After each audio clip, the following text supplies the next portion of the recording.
Assalamualaikum warahmatullahi wabarakatuh. Saya Cici Sandani dengan NIM L1A1191125 dari kelas R003, Program Studi Kehutanan, Fakultas Pertanian Universitas Jambi. Di video kali ini saya akan memaparkan tugas materi kuliah Perhutanan Kota, yaitu tentang manajemen pohon jalan di Barcelona.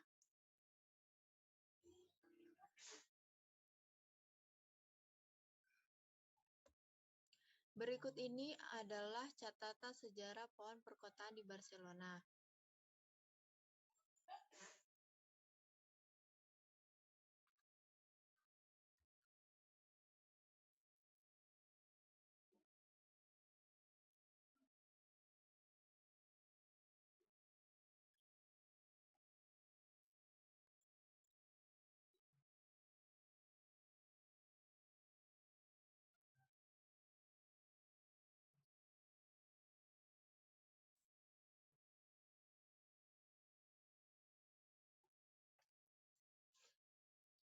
Baik, saya akan menjelaskan fungsi pohon. Yang pertama yaitu daun.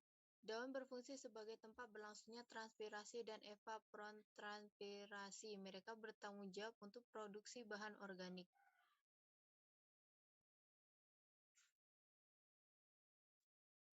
Selanjutnya ada kulit pohon yang terdiri dari pembuluh xilem dan pembuluh floem. Kemudian ada akar yang bertanggung jawab untuk memperbaiki pohon ke tanah dan penyerapan air dan nutrisi mineral melalui akar non-kayu atau rambut penyerap. Sistem akar dapat menjadi pusat dengan akar utama vertikal tunggal, dari mana akar sekunder tumbuh atau menyebar, terdiri dari beberapa akar utama. Selanjutnya ada rambut penyerap yang bertanggung jawab untuk menyerap air dan nutrisi mineral, serta mikoriza atau jamur yang tumbuh di akar yang dapat meningkatkan luas permukaan yang tersedia untuk penyerapan air dan nutrisi.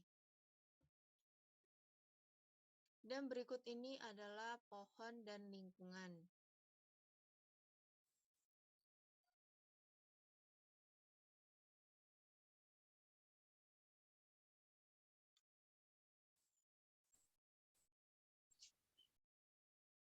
Apa pentingnya menanam pohon? Berikut ini adalah manfaat dari menanam pohon. Yang pertama, manfaat lingkungan yang terdiri dari peningkatan kualitas udara, yaitu vegetasi perkotaan, terutama pepohonan, membantu menjaga kebersihan udara dengan menghilangkan polutan atmosfer, terutama yang dihasilkan oleh lalu lintas dan industri, seperti ozon, sulfur dioksida, nitrogen dioksida, karbon monoksida, dan partikel. Pohon menghasilkan oksigen, elemen penting untuk kehidupan di bumi, dan juga menyerap karbon dioksida dari atmosfer selama pertumbuhan yang diproduksi terutama oleh kendaraan, industri, dan pemanas.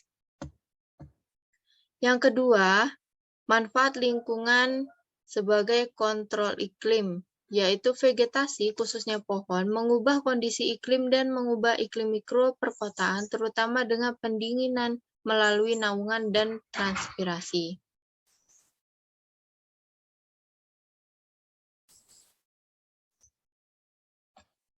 Yang ketiga yaitu sebagai pengurangan polusi suara.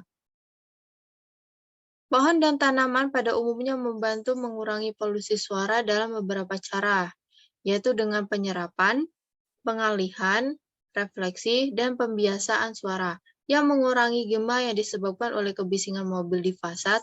Mereka juga memiliki kekhasan dalam meredam suara yang mengganggu sambil membuat suara yang menyenangkan. Selanjutnya, peraturan siklus air di kota. Pohon membantu mengurangi jumlah limpasan air badai dan mencegah kemungkinan banjir karena setiap bagian dari pohon dan tanah di bawahnya menyimpan sejumlah besar air hujan. Selanjutnya yaitu peningkatan keanekaragaman hayati. Penanaman berbagai spesies pohon jalanan, terutama spesies yang menghasilkan buah pada waktu yang berbeda sepanjang tahun, meningkatkan keanekaragaman hayati vegetasi perkotaan dan menyediakan makanan dan tempat berlindung bagi banyak hewan, terutama burung. Yang kedua yaitu manfaat sosial. Pohon berkontribusi pada kesehatan mental yang baik dengan meningkatkan kualitas hidup dan kesejahteraan masyarakat, dan membangun hubungan antara manusia dan alam. Pepohonan menciptakan lanskap individu dan memberikan kontribusi bentuk, warna, dan variabilitas musiman yang membantu menentukan jalan dan bahkan seluruh lingkungan. Mereka juga memberikan rumah privasi yang lebih besar dan berfungsi sebagai elemen struktural untuk menciptakan keanekaragaman lingkungan.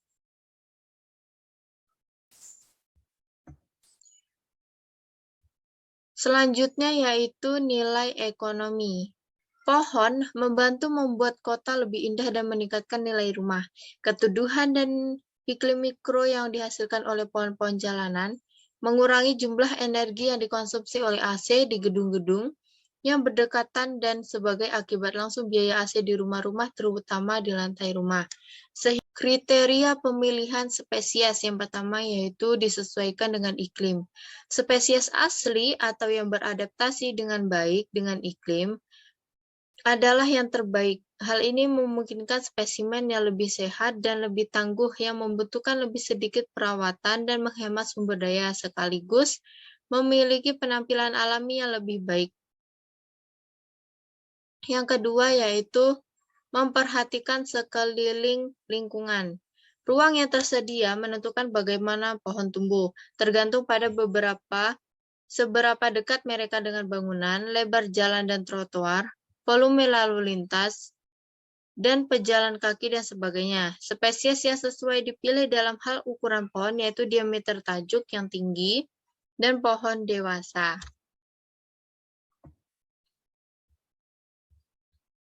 Selanjutnya yaitu keberlanjutan.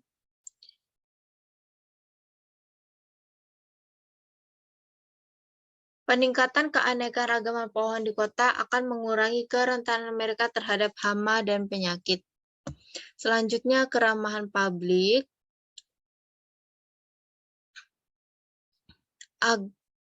Keramahan publik ini akan menyebabkan akan adanya kenyamanan bagi masyarakat sendiri. Contohnya, ketika kita menanam pohon yang berduri, maka akan menyebabkan ketidaknyamanan bagi masyarakat sekitar. Atau membahayakan bagi anak-anak yang bermain di sekitar pohon tersebut. Oleh karena itu, menanam pohon harus mementingkan keramahan publik. Dan jenis pohon apa atau spesies pohon apa yang cocok untuk ditanam di daerah atau kawasan tersebut.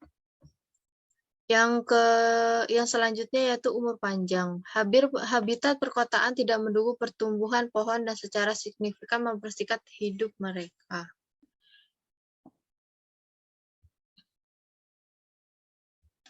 Terakhir yaitu variasi musiman. Perubahan musim pada pohon dapat menyenangkan secara estetika dan juga membantu mengidentifikasi tempat di mana mereka tumbuh. Berikut ini klasifikasi pengelompokan ukuran pohon di Barcelona. Yang pertama, pohon jalanan.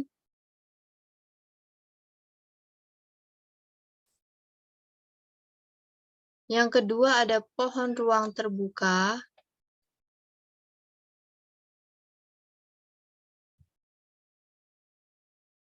Selanjutnya pohon tanam. Pohon tanam biasanya terletak di taman atau kebun atau halaman di dalam blok, membutuhkan perawatan berupa dengan pohon ruang terbuka. Selanjutnya pohon di daerah alami, yaitu pohon yang tumbuh dalam kondisi alami, daerah berhutan, biasanya jauh dari jalan setapak di taman atau area hijau.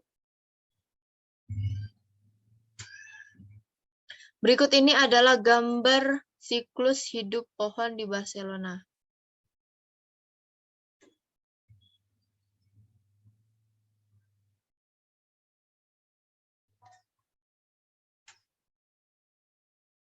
Dasar-dasar manajemen.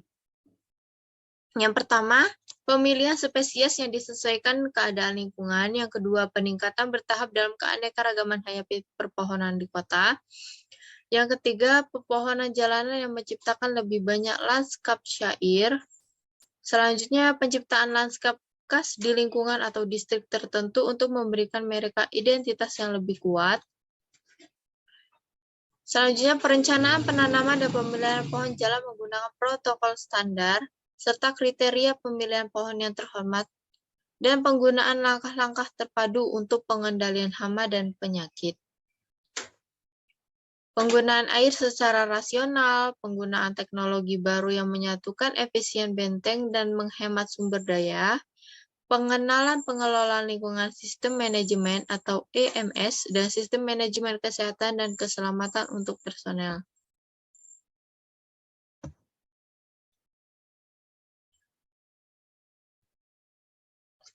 Di Barcelona, pohon diklasifikasikan menurut ukurannya. Yang pertama, pohon kecil dengan diameter tajuk kurang dari 4 meter dan tinggi kurang dari 6 meter.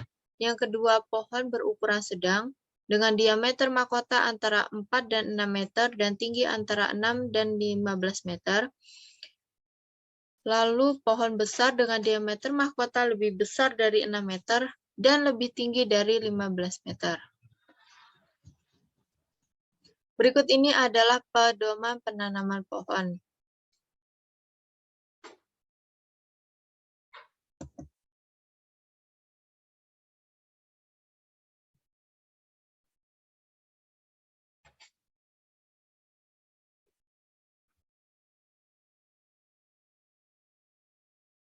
Desain lubang pohon. Lubang pohon yang diperluas adalah lubang yang berisi lebih dari satu pohon. Mereka juga dapat ditanam dengan tanaman hijau lainnya sehingga membentuk petak bunga di jalan umum.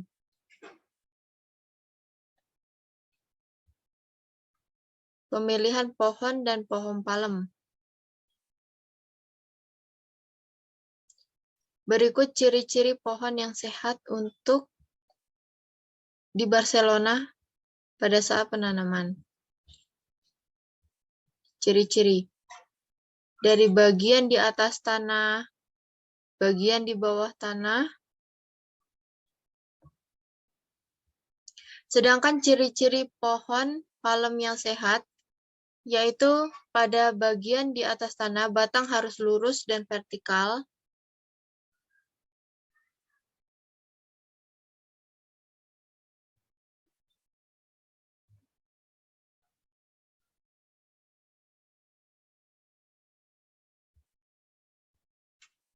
Pada bagian di bawah tanah, pohon palem dipasok dengan akar-akar atau dalam wadah. Kedalaman bola akar atau wadah harus setidaknya sama dengan diameternya.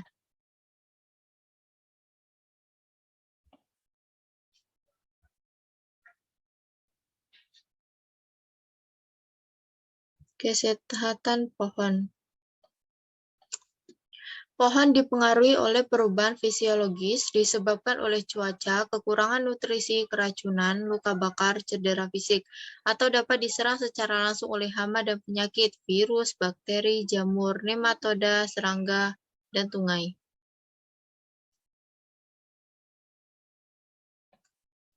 Secara tradisional, hama dan penyakit mempengaruhi penghijauan perkotaan diberlakukan dengan bahan kimia dengan cara yang sama seperti tanaman.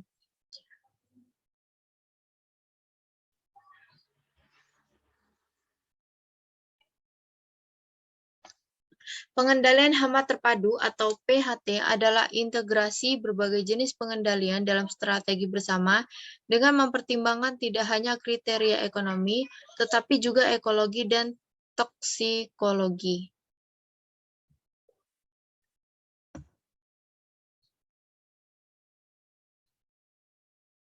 Infeksi pohon secara berkala bisa dilakukan dengan yang pertama pemeliharaan, yang kedua intervensi, dan yang ketiga tebangan.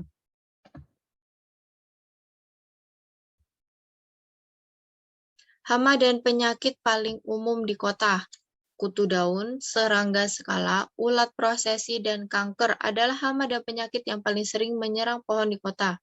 Mengenai kanker itu disebabkan oleh jamur yang berhubungan dengan serangga. Ini menyebabkan luka yang mencolok dan kas di kulit pohon pesawat.